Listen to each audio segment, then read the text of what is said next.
રાજ્યમાં વરસાદી માહોલ જામેલો છે। છેલ્લા 24 કલાકની વાત કરવામાં આવે આશરે 72 તાલુકાઓમાં 78 તાલુકાઓમાં વરસાદ વરસ્યો છે। છેલ્લા 24 કલાકમાં રાજ્યમાં વરસાદી માહોલ શરૂ થઈ ચૂક્યો છે। સત્તાવાર રીતે એન્ટ્રી થઈ ચૂકી છે ચોમાસાની। છેલ્લા 24 કલાકમાં 78 તાલુકાઓમાં વરસાદ વરસ્યો છે।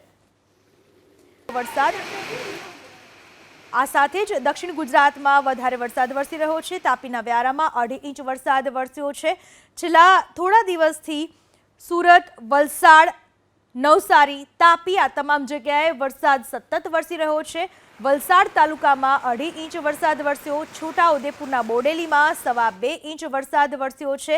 અલગ અલગ તાલુકાઓમાં વરસાદી માહોલ। તાપીના નીઝરમાં 2.25 ઇંચ વરસાદ ખાબકી ચૂક્યો છે।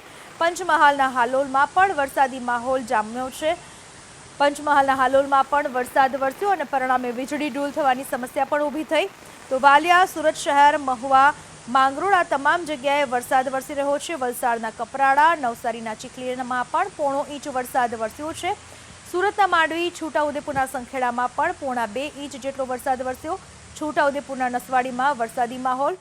ભરૂચના ઝઘડિયા સહિતના વિસ્તારોમાં વરસાદ, તો તાપીના ડોલવણ, કપડવંજ સહિતના વિસ્તારોમાં વરસાદ વરસી રહ્યો છે। વડોદરાના વાઘોડિયા, ક્વાંટ, કાલાવડ, ઓલપાડમાં પણ વરસાદી માહોલ છવાયેલો છે। નર્મદાના સાગબારામાં 2 ઇંચ વરસાદ વરસ્યો। બાબરા, ખેરગામ સહિતની જગ્યાઓએ 1.5 ઇંચ જેટલો વરસાદ વરસ્યો છે। તો કામરેજ, નેત્રંગ સહિતના વિસ્તારોમાં પણ વરસાદી માહોલ છવાયેલો છે।